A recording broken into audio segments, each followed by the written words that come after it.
think there's many paths to learning and learning at scale.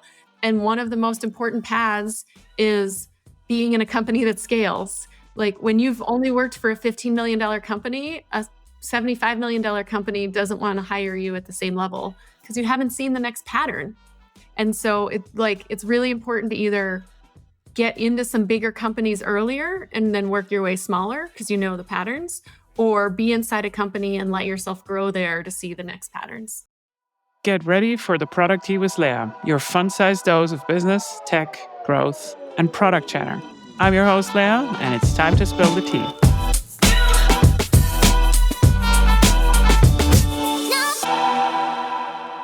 Welcome to the ProducTea. Hold on to your marketing hats, folks, because our next guest is a marketing maestro.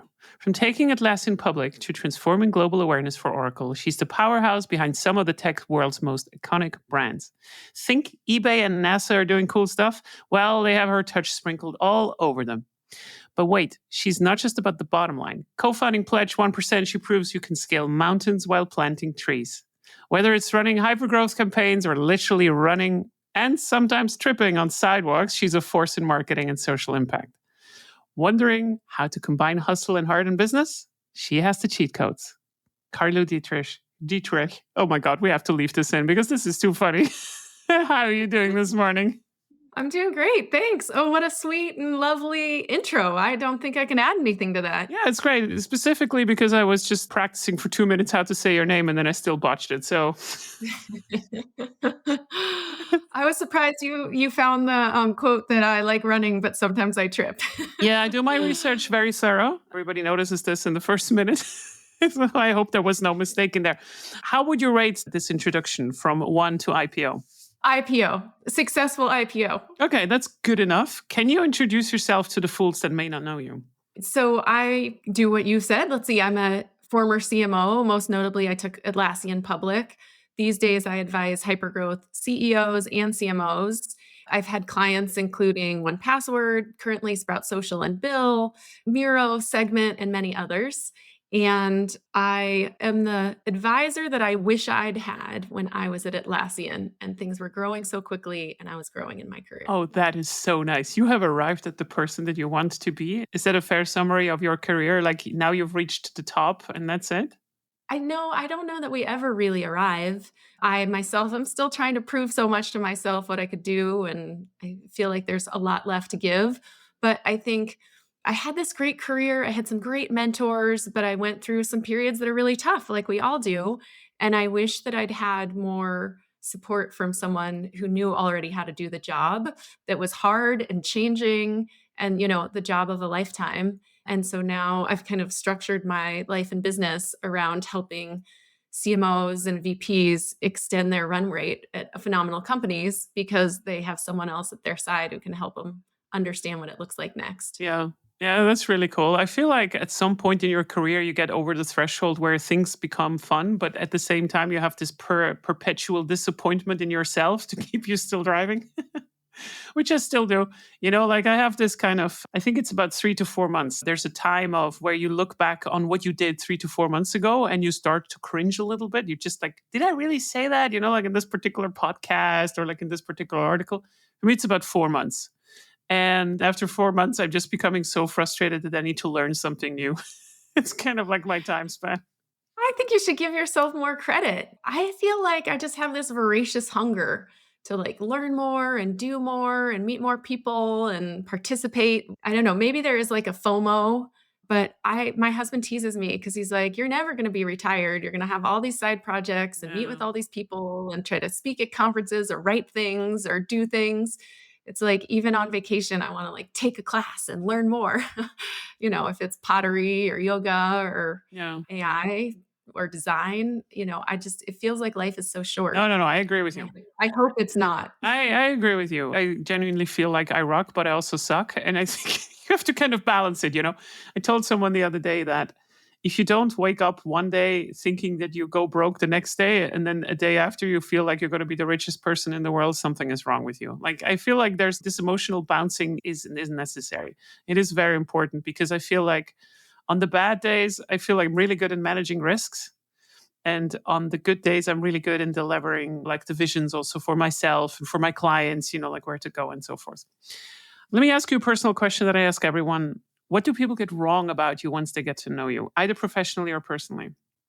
I struggled with that question when I thought about it yesterday, mostly because I think I'm pretty much an open book.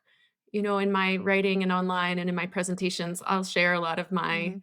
like strengths and weaknesses. I'm super intense. What makes me voraciously driven and interested in learning can also be a weakness that I'm voracious and overextended but I think the thing that might surprise people or maybe surprises me about myself is that there's a lot of free spirit Mm. inside this like achiever's business body. And I've taken a lot of roads less traveled from leaving Atlassian and joining a social impact startup after I'd started Pledge 1% and really caring about this social impact company made software to help nonprofits fundraise. Mm. So I have this foot in social impact and business. We quit our jobs and took the kids around the world for six months and traveled. I'm living in unexpected places. My husband gets most of the credit for a lot of my adventurousness because he's an even greater free spirit. Mm. But I think that's a really important part of my life that might surprise others. Did you ever so I know you now a little bit. Like this is the second time we're talking. And do you see yourself as someone that is getting easily excited about things once you see a business problem or something like? Because I would say that you are, right? Like, is this a fair drawer that I'm putting you in? Like that you're getting excited about things quite fast? I think that I'm better at filtering now, Yeah. right? Like it's hard to get excited about a business that I don't think has a good product or momentum. I'm definitely not a turnaround person. Hmm. I get excited when there's like really bright people that are onto something that has some momentum and in the right place at the right time and I guess I get excited about people. I like meeting Yeah. people and understanding them and their stories, but I'm pretty discerning now about what's a business I think has a better chance of Yeah, success that's fair. or That's less. fair. The reason why I'm asking it is that I just had a random thought in my head that I'm also very excited about people. I don't pretend that I'm more important, at least I think so.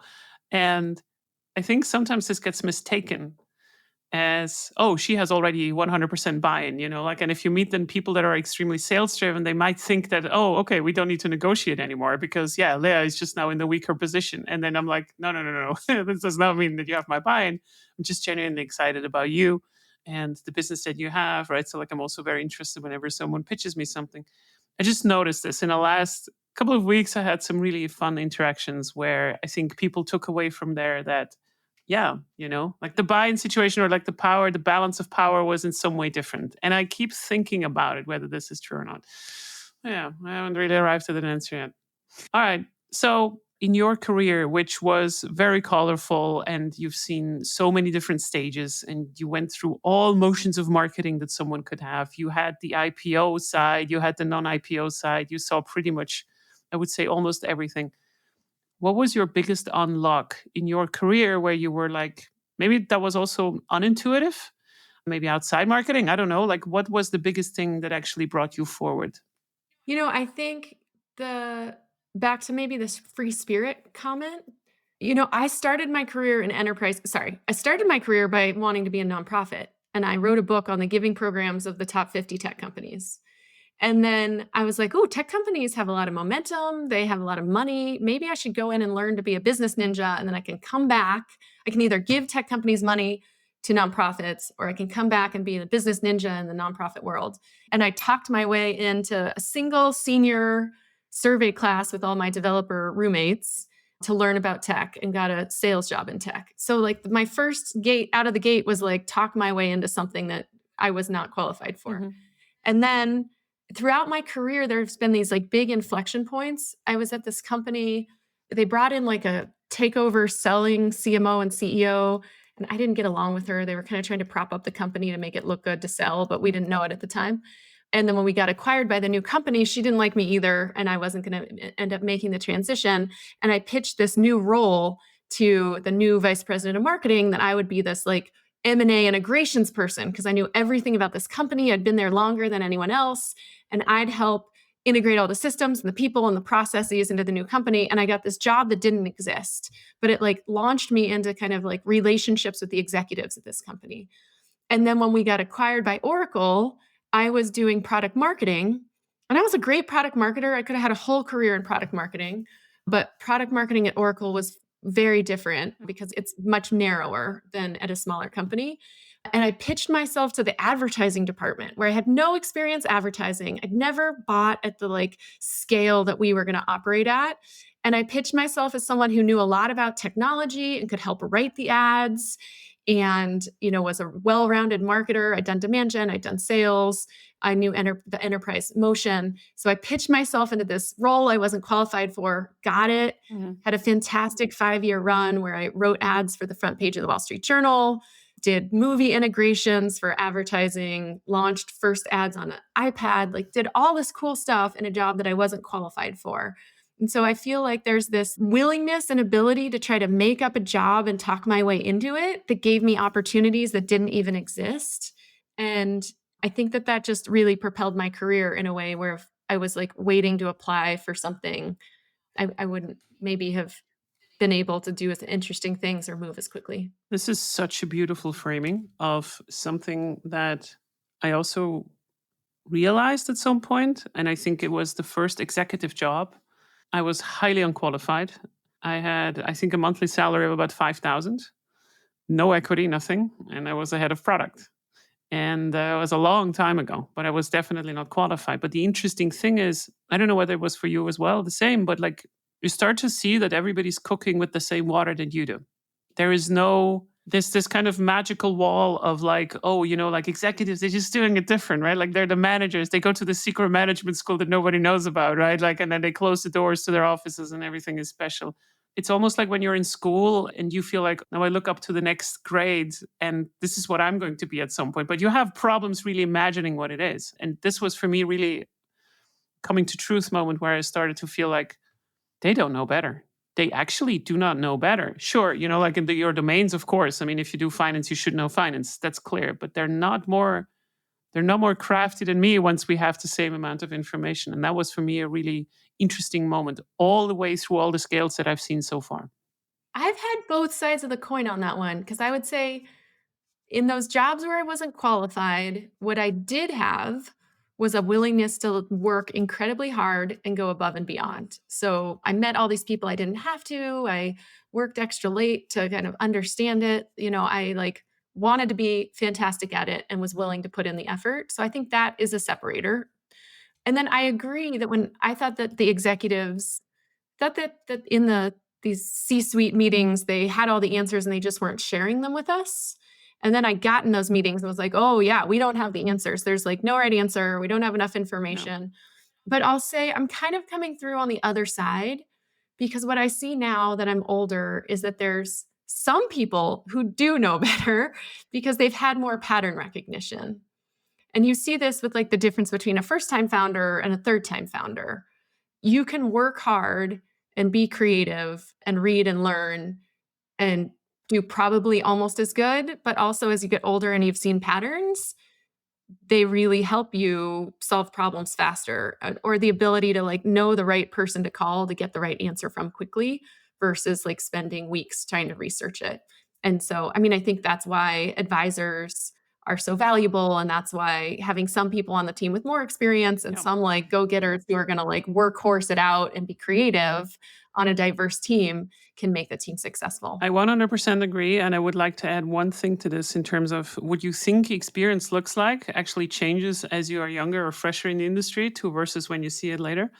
And I feel like I made some pretty good calls in terms of risky investments that we had in the company, or like in terms of how much time does this take to develop and so forth, but not because I understood it better.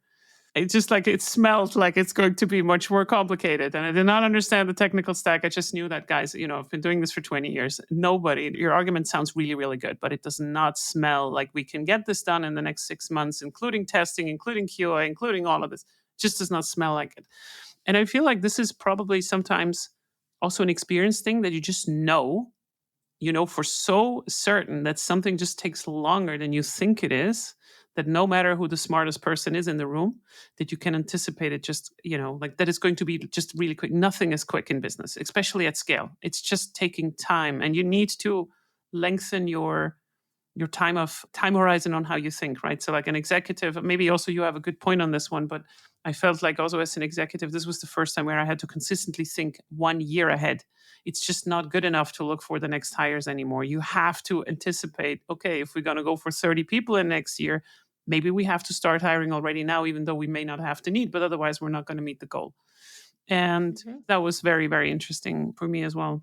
Yeah, you need both pattern recognition and beginner's mind You know, to be open to new ideas and not so jaded. Like, we've done that, we've done that, we've done that, right? But the two of those together can be really powerful. you have a background from marketing, and at the same time you're working at a scale where you need to understand the role of sales, the role of product. And now people like me and Elena, we're coming around, we say like everything is product-led sales and we're trying to bring everything together.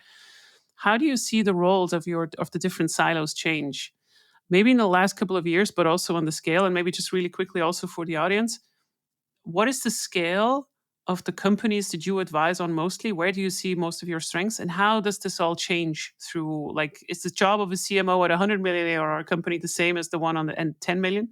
How does this all fit together with scale and the different silos?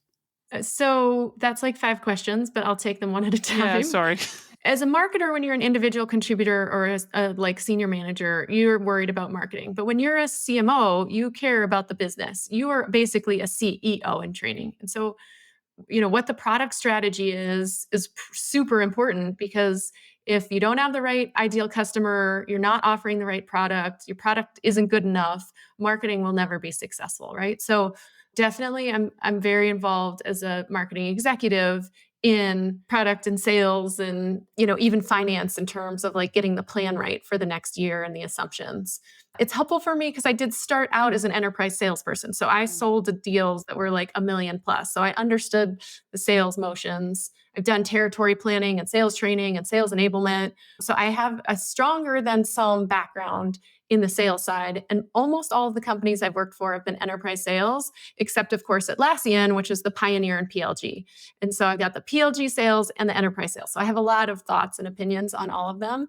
And sometimes wonder if I should have just stuck with sales and gone through sales, because sometimes they make a lot more money and it's a little bit more less complicated than marketing. So, what changes? I think the second question is, what changes in those roles as you scale? I was at Atlassian from roughly 100 to 500 million in revenue. Oracle, of course, was a Fortune 500 company, billions. I'd worked for a couple of companies that were even smaller than as well. And certainly in my advisory bottom is kind of like 30 million. I work with people who already have product market fit, are scaling up, and need help kind of building the right teams and processes, not people who are still trying to find early traction. But I have clients. Bill, the financial service for small business company, just announced this week that they've passed $1 billion in revenue, and that they're also one of my clients. So a fairly broad swath. But I'll say that again, there's these patterns. When you're super early stage, you're just trying to find traction. You have one product and you need to decide what ideal customer is going to buy that product, and how specific can we be to have a repeatable process so that salespeople can sell it over and over and over, and we can get to an amount of revenue and a process that lets us keep selling and have momentum. And then once you have this momentum in one product, there's these growth levers that almost all companies pick between. And there's 5 or 6 of them. And they include kind of going to a different segment. So maybe you go from SMB up to enterprise, or enterprise down to SMB. It includes going to a new audience. Maybe you sold to developers in the example of Atlassian, and now you sell our Atlassian products like Jira to other audiences like support and customer success or business users, which we did. That was the massive like transformation we made ahead of our IPO to 5-tuple our addressable market.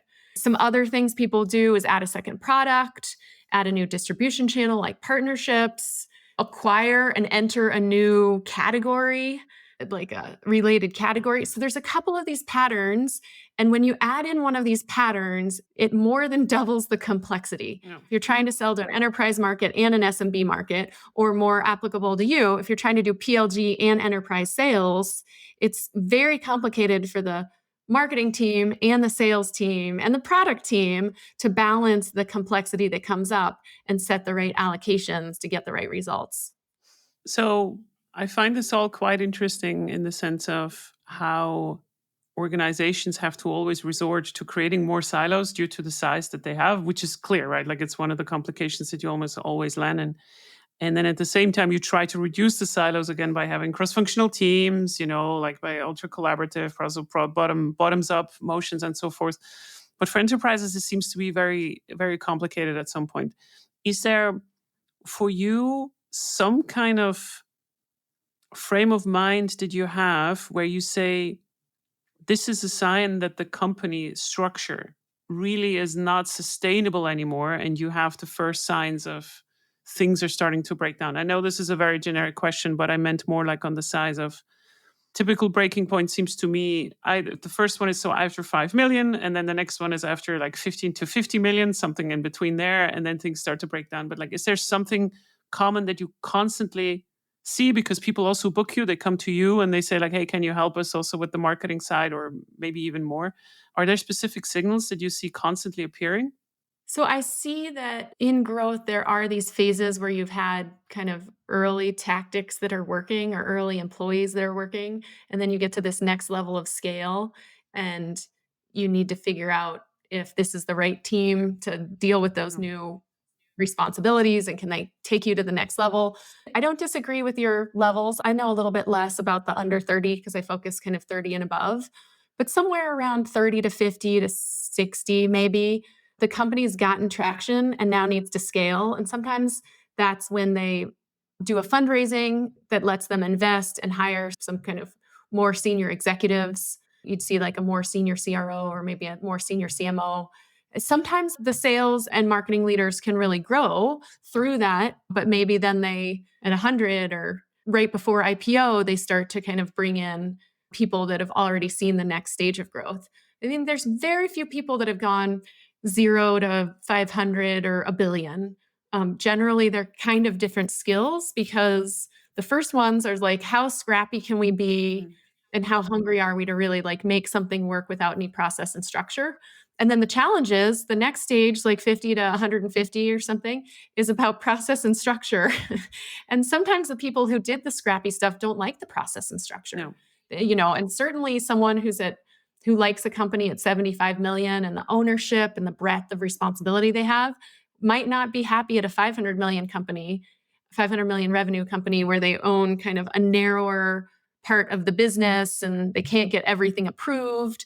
And I think back at Oracle, I had a $40 million budget. I was overseeing $80 million, but 40 million of it I got to pick myself.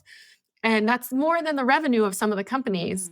But I only was working on this one little part, right? I was only working on the advertising. I wasn't working on our messaging or our products strategy or, Yeah.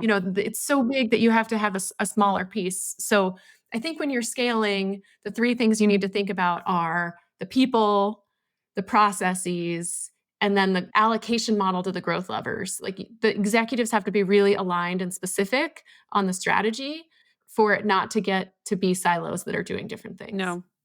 I feel like what's extremely difficult, and I'd love to hear your take on this as well, is that the alignment over these teams happens usually through either the C level of the goal setting that we have in the company, like we have the company strategy, we have the product strategy, we have one for marketing, maybe we have some sub strategies as well. Is there some kind of example of a company that you feel like that got it really just right for the size that they had, that they did an exceptional job? I don't know whether you could talk about it, but also maybe a little bit from the inside, because I find it very hard that when you're sometimes in bigger companies, for instance, I was at Microsoft and I heard all these stories that people were telling about Microsoft, right? So, like in the newspapers and everything. And it's just like Microsoft, even back then, was far more innovative than people actually said they are. So this is why I always like to hear the inside scoop if you have something like this. Which company did it right in your opinion? Obviously, all of them that you advise, but Well, all of my advisors were working on it, right? I mean, generally the things that I come in to help these companies do as they're scaling up is get the plan right. Mhm, Sometimes you get a tops down plan and you haven't looked at it bottoms up and it's unrealistic and you can't meet it. mhm, So get the plan right. get the goals right? Like, can we focus on a small enough number of goals that all of the different teams can align to it instead of every team having their own goals and not being able to support each other? Then there's getting the metrics right. I mean, how many small companies have you worked for where like the data's not clean and we can't actually see, and sales and marketing are looking at two reports because we're defining it differently? I was talking to someone yesterday who said their company was defining mid market as any accounts that the sales reps who worked in mid market were covering. So it was not like a consistent definition. It was great definition for sales. Sales has a little bit more political Yeah. cachet, but it's not a consistent definition that allows marketing to look at all the accounts of a certain demographic consistently over a number of years and talk about how things are changing. So getting the metrics and data right, and then having specific OKRs, or I like the OKR framework, but any goal setting framework where the different teams and leaders talk to each other about their goals before they get started. So they're supporting each other. No. And a lot of that I've gathered in different parts, in different strengths from different companies I've worked for. But I actually thought we did a really good job at that at Atlassian. Like we invested a ton in planning, and sometimes it was overwhelming. I mean, I remember one Labor Day weekend where I spent the entire day just reading all the pre-read because it was infinite pre-reads from every different silo, you might call it, or department. But then we really knew what was going on and we felt like we could talk to each other about what we could and couldn't do. No. I have the utmost respect for anyone that works in leadership in such big companies. I find it is just so complex, also with the processes, and you have to also marry yourself to the fact that you will not know everyone by name anymore. And this was an experience that I had always twice. So like how everybody has a sweet spot in the companies that they worked in, right? And for me, it was always like the moment where you stop to know everyone by name, because I've been in hypergrowth companies twice. And we went from 20 people to 150 in 2 years in the last one that I've worked in. And that will be probably the moment where I'd said, hey, I think we should bring someone else in. So let's say we would have called you, right? And then said like, hey, Carilu, we need someone to take something over. How does the process for you also, like, how do you work with these companies very specifically? So someone calls you and says like, hey, we've just maybe closed another round of funding. We're doing really, really well. We have a 40% year-on-year growth. We're at 30 million right now. What is the very first step that you do? I have definitely a process on how I approach my customers. I would love to know, like, how do you approach this? How do you go from this inventory to possibly this? Because they might also hear these stories that, hey, you did such a great job at Atlassian. It seems to be such a great thing. Make us the next Atlassian. What is your process there? I mean, the process kind of starts with evaluating them. So I talk to the CEO, I talk to their head of marketing. I usually do background checks on their VCs or people I know about them. I talk to people that I know who use the product and try to find out what kind of traction it has. So, one company I was considering, I talked to someone, they're like, it's an okay product. But if the CFO told me I needed to cut budget, like I wouldn't lose sleep over it. So you're like, it's a harder product to market than one where people are like, oh my gosh, I love this. I can't live without it. I've taken it to 3 companies with me. You're like, ooh, that's one that we can market. Because I mean, when it really comes down to it, it's like maybe I was a good marketer. I mean, certainly I get a lot done. I've been successful at a number of companies, but there's like a place and time where your skills have an outsized impact. So, the philosophy of Atlassian was to have the best product so that it sold itself. Now, it didn't necessarily sell itself. I did a ton of product marketing and messaging and website and tests and growth architecture and data and analysis and conferences and user groups and meetups and community and online social media. I mean, we did a ton of stuff, right? But the fundamental aspect was that we were bootstrapped and we invested almost double what other companies do in product. Yeah. And because of that, we took all the sales money that you would have spent selling it to them and just tried to keep making the product better. And if you have a really great product that has a good fit for its audience and some word of mouth, then marketing's job is to kind of maximize that word of mouth. And honestly, unless you have a product that has some viral adoption, you can't really get to over 40% growth because it's too expensive to buy that kind of growth. Yeah. Paid advertising is an inefficient vehicle. It's the most expensive arrow that we have to use as marketers because it's to people who aren't that interested in you, aren't really looking. It has a lower conversion rate. Whereas people who organically come to your website or, search on your content or are reading an article and come to your SEO, they're already somewhat actively engaged. They're less expensive, they convert better. And if they like your product and tell other people who come organically to your website, the cost to you is orders of magnitude less than if you're paying a lot. So when I work with a client, I'm looking for a product that has momentum, a leadership team that's open to learning and reflective. And then I work with the CEO and the CMO because lots of the problems that are in marketing are company strategy problems. They're not just marketing problems. Like when a company strategy is bad, it shows up in marketing because that's where it's hitting the market. Like, oh, people don't believe that you're different. Or, oh, you're trying to sell to too many people and it's not specific enough for any of them. Or, oh, people tried the product and they've heard from their friends it's just meh. Those will all lead to marketing Mhm. problems, but they're company strategy, product strategy problems. And then I work on like a retainer basis where I meet with them regularly, weekly, every other week, go deep on some topics, but Yeah. I'm basically kind of an on-call resource to advise. Yeah. I find this very fascinating because I think you've just given me a new perspective. I just talked about this today with someone else about how to look at companies or like how to kind of evaluate whether it's a good gig or not, right? Like whether you are, because we're also investing our time. Sure, we're getting paid for it, but like we're very dependent that we see a chance that we can change something because otherwise we don't have good word of mouth. And then people are also not recommending us to other clients and so forth. So the interesting thing, if I understand you correct, is that you said, specifically as a marketer, you should pay attention. And this might be even applicable advice for pretty much all stages that you go into a company that has a good product because marketing a product that is not excellent is extremely difficult. And you might have a very limited influence over whether you can change that. Now, saying this, because I just said this morning, and I come heavily from product, right? So, like, I have a different background, I'm coming more from product. I say, if I meet founders that I love with a problematic product, then I'm game. But if I see the other combination where the product is good, but the founders are problematic, because that does exist, unfortunately, Mhm, then mhm. I'm actually not game. So this is and it makes a lot of sense the way that you actually described it. I find this extremely insightful. I mean, our careers are defined almost as much by the success of the company as the work we do. I wasn't a poorer marketer earlier in my career when I worked for some companies that no one knew. They just hadn't grown as much. And then I was pretty much the same person at some companies that grew fast and did the groundwork that I laid by working hard and learning a lot and meeting people help, of course. But being kind of at the right place in the right time is transformational to your career. And, again, it did help, right? Like, I, joined Atlassian because 'cause I'd worked for the president at 2 other companies before. So, my hard work at companies who were less notable, got me the opportunity at a notable company. But you've just gotta be really careful when you pick a company because it's like almost picking a partner or a mate.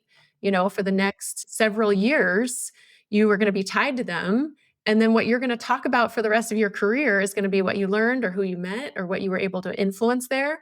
And if the product sucks and no one wants to buy it, it's pretty hard to brag about the marketing momentum that you had to drive amazing revenue because you just can't overcome a bad product.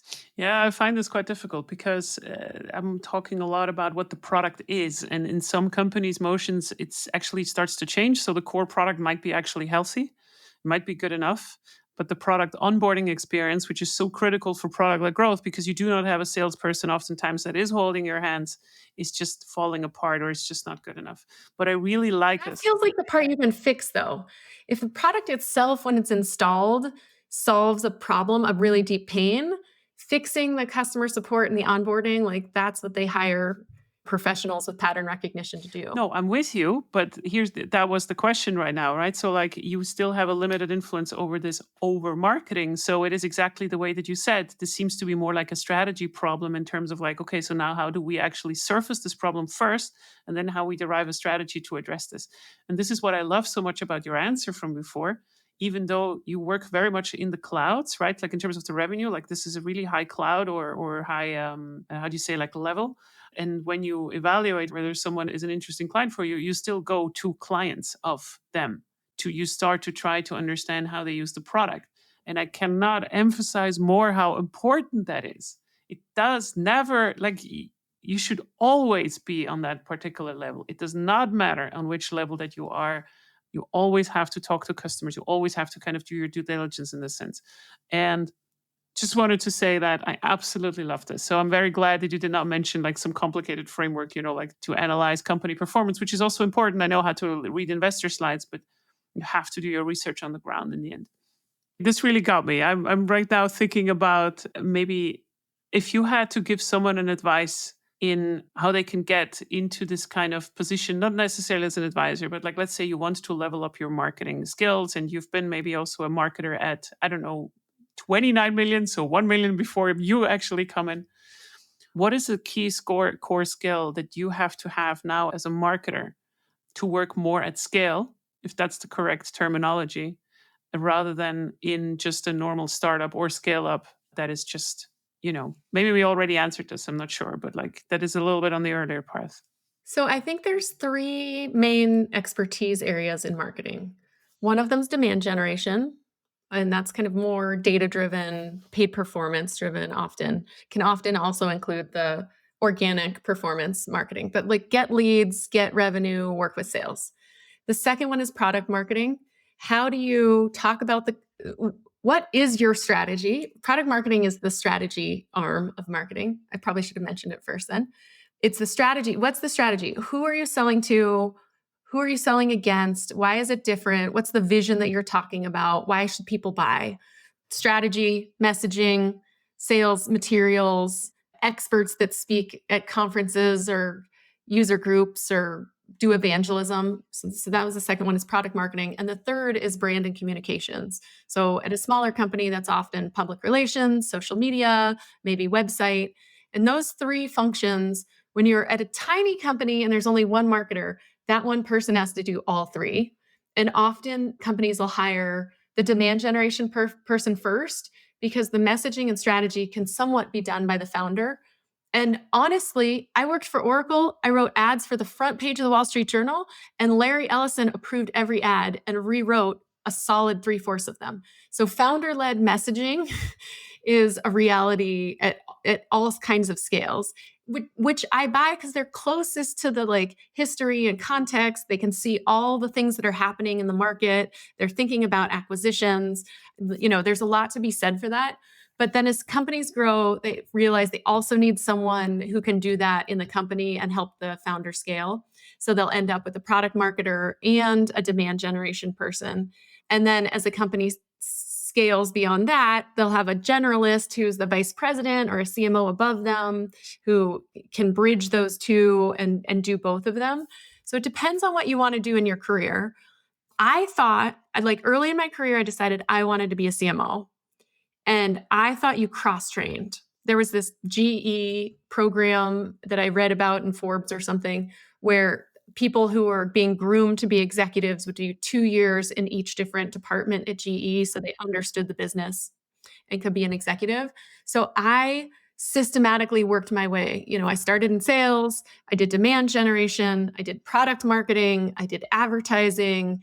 I really, then I did product-led growth at Atlassian. I really worked my way through all of the functions so that as the CMO, I knew I could see them all.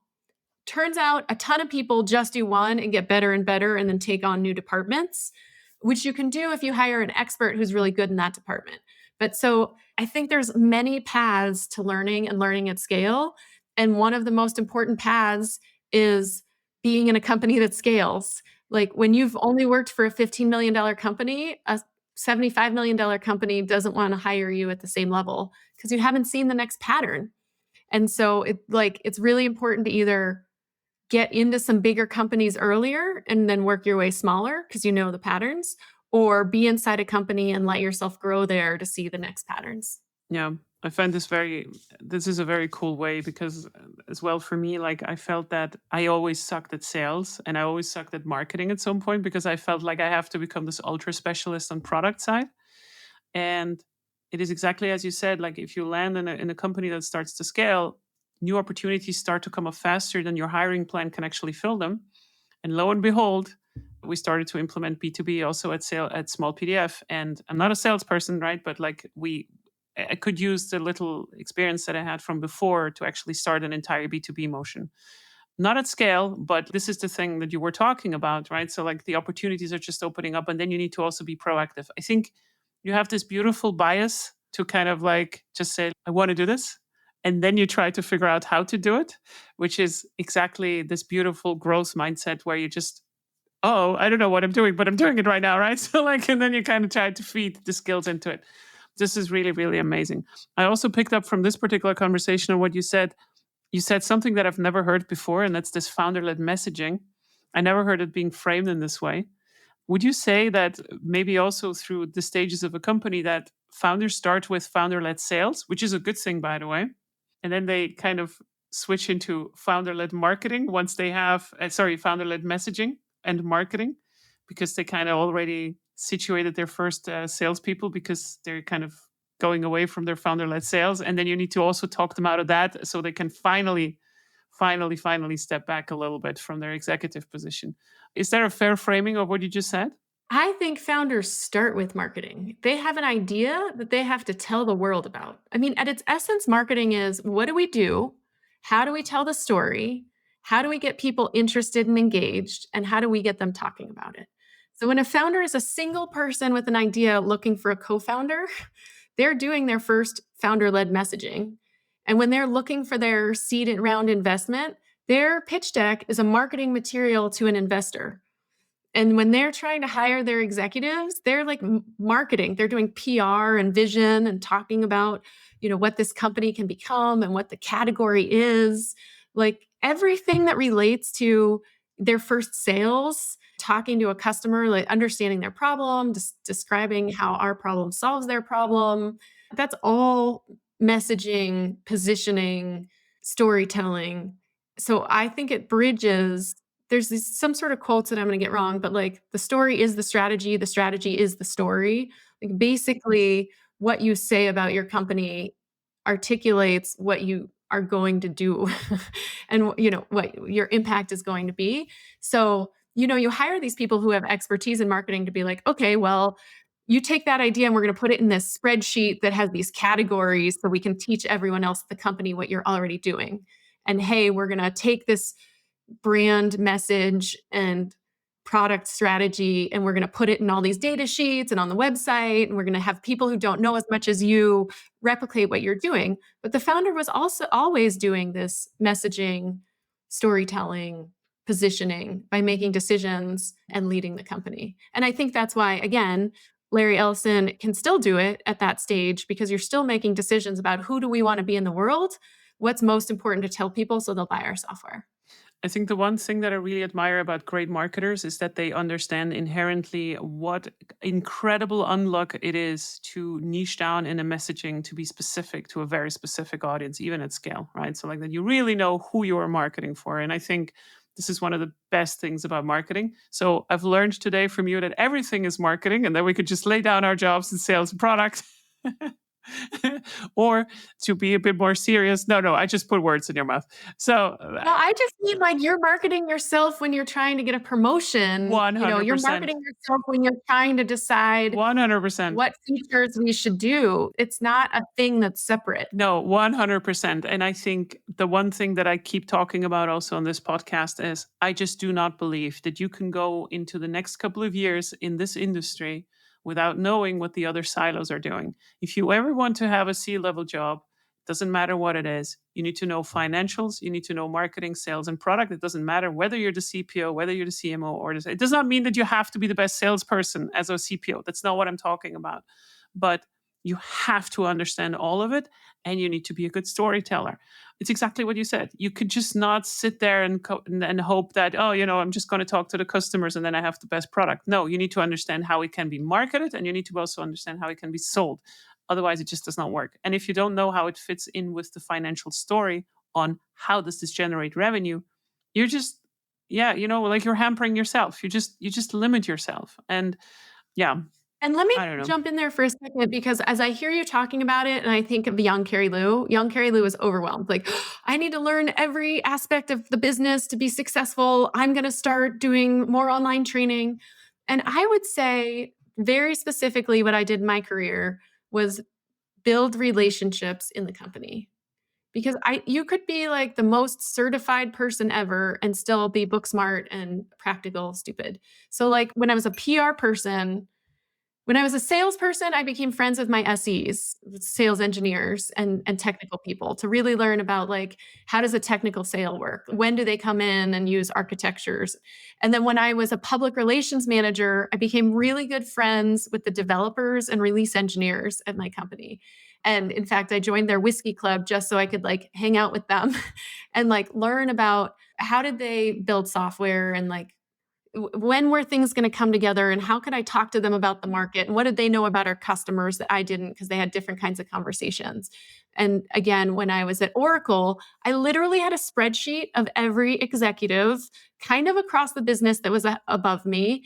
And I would try to have coffee with a couple a month and I would write down like what do they want in their career? What do they need to like be successful here? What's going on in their department? How can I help them?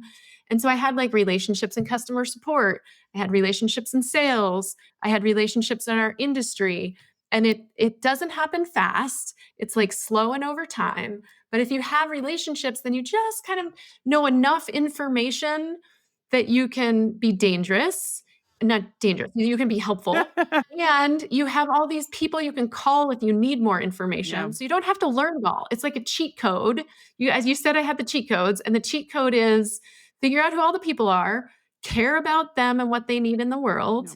keep in touch with them, and then you can call them when you need them for the right information. You don't have to learn everything they know, but you have to be on good speaking terms. Like the best marketers in the world I know have deep trust and great relationships with their sales counterpart. Okay, I'm going to enhance this message now to product. Okay, product people, listen up. It kills me that I have some of the best UX researchers, customer researchers, sometimes in my calls, and they do not know what their C level really wants, like every individual one.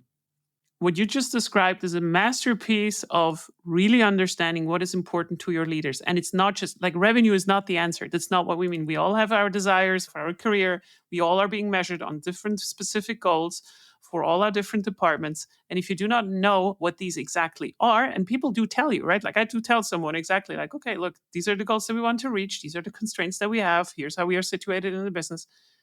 If you do not know this, how do you expect to deal with all the stress that's coming down? Because everything that you don't manage will be managed for you from someone on the top. And then you have all these frustrating situations that we see all the time happening. So I love this. This is such a good take. I was just nodding the entire time. So I really love this. Carilu, listen, we're nearing the end. And I wanted to ask you something extremely important. And that is you're a senior leader as they are written in the book. Do you still have insecurities in your career? And if so, how do you deal with them?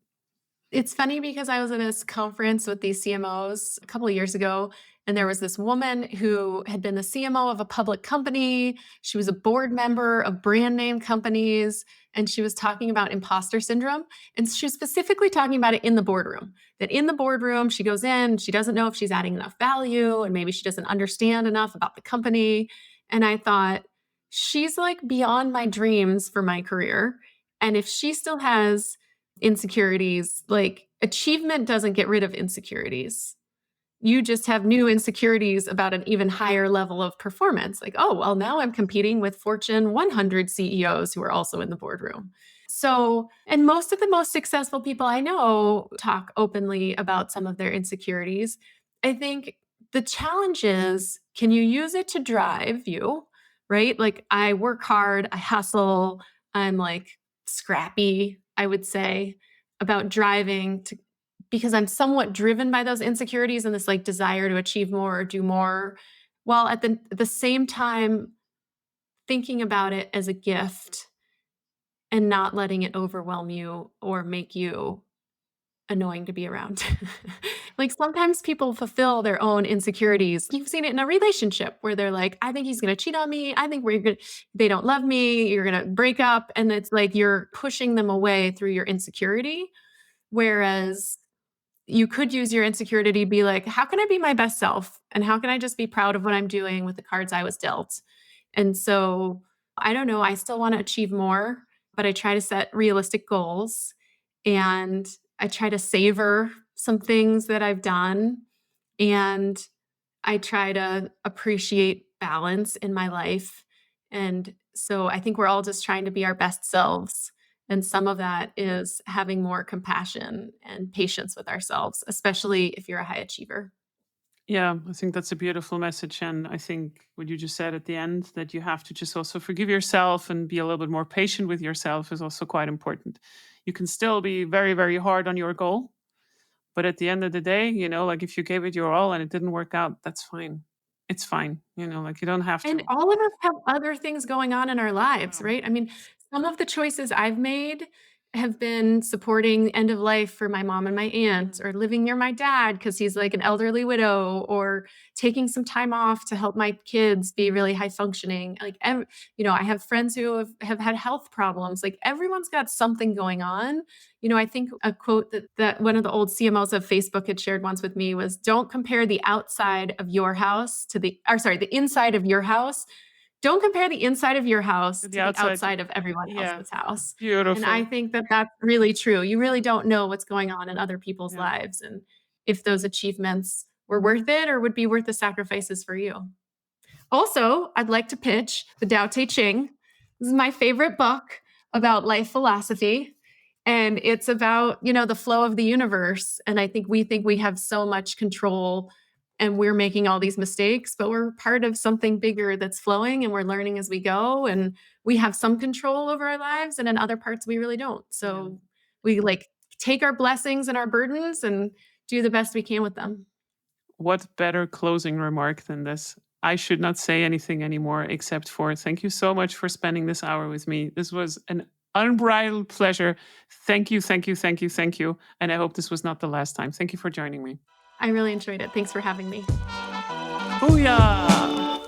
Thank you so much for listening to The ProducTea with Leah. If you don't have enough yet, you can subscribe to my podcast right now on Apple Podcasts or Spotify, or you can head to my website, leahtarin.com, which is leahtarin.com, where you can find much more of my material or just want to work with me.